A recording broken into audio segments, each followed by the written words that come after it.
ont été posés à la table du procureur qui reviennent depuis 2022. Mais jusque-là, pas encore une fois donc de choses concrètes qu'on peut retenir sur ces plaintes qui ont été déposées à la table du maître des poursuites.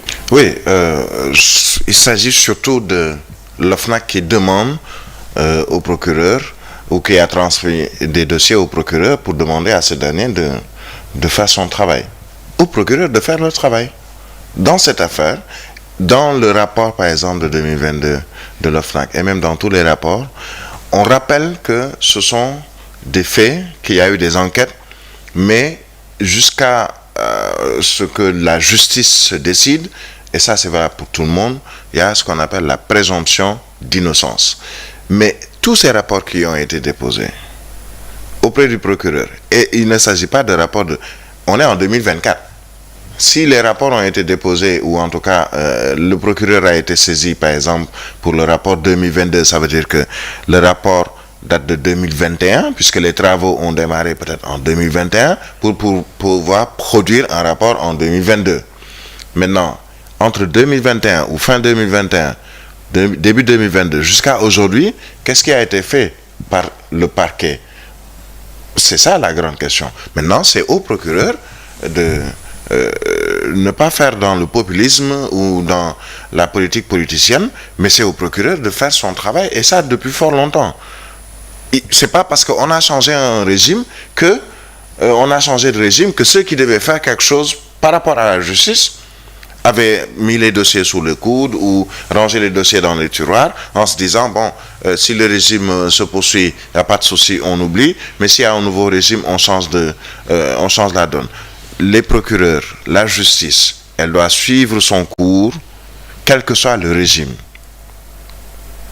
Quel que soit le régime, c'est au procureur maintenant de faire leur travail, et je pense que on n'a pas besoin de le rappeler, c'est leur travail, et ensuite pouvoir nous déterminer qui est présumé coupable, qui est présumé innocent, et à la justice de faire son travail dans ces dossiers. Des maires de plusieurs communes épinglées selon le rapport 2022 de l'OFNAC aussi. Oui, c'est-à-dire maire, ministre, directeur ou simple citoyen.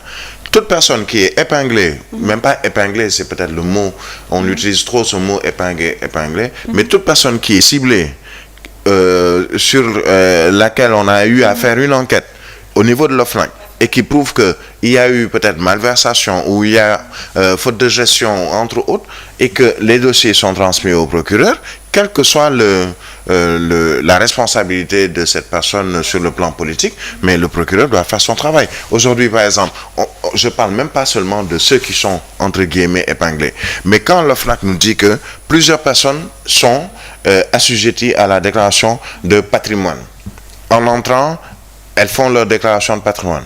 Et rares sont les personnes qui, en sortant, font leur déclaration de patrimoine. Le président de l'OFNAC a rappelé il n'y a pas longtemps qu'il faut qu'on donne un peu plus de pouvoir à l'OFNAC pour, par exemple, ne pas attendre un procureur ou d'attendre que le procureur daigne peut-être s'occuper d'un dossier, mais qu'eux-mêmes puissent enjoindre le procureur à ouvrir un dossier ou à s'occuper d'un dossier très rapidement. Et même qu'il y ait un pouvoir de garde à vue pour l'OFNAC ou un pouvoir d'arrestation pour l'OFNAC, entre autres. Ce sont je pense qu'avec le régime actuel, il peut y avoir des efforts par rapport justement à l'OFNAC. Et ce que j'ai compris, c'est que le président de la République a même demandé à l'ancienne présidente de l'OFNAC de lui proposer quelques solutions par rapport à l'OFNAC et surtout à ce qu'on va revoir sur le fonctionnement de l'office. On en reparle encore, cher, les accidents de la route. Avec cet accident qui s'est produit hier à Koungheul, on parlait de 9 morts. Après, le bilan, c'est... Avoir une pensée pieuse pour leur famille éplorée. Et je pense que il y a peut-être le ministre en charge des transports s'est rendu sur les lieux et a aussi fait a fait remarquer qu'il y aura des mesures assez quand même strictes qui seront posées. Nous attendons de voir cela. Nous en parlons depuis certaines règles, autant pour moi. Donc je pense qu'avec les mesures que le ministre compte prendre, nous verrons après avec l'évolution. Mais je pense que ça sera surtout par rapport au comportement de tout un chacun. Il faut que tout un chacun puisse être responsable de ses actes et qu'il puisse l'assumer pleinement afin qu'on puisse quand même qu'on ne puisse plus avoir des accidents pareils. Je pense que avec les mesures qui seront prises, il y aura peut-être des améliorations par rapport à tout ce que nous vivons actuellement.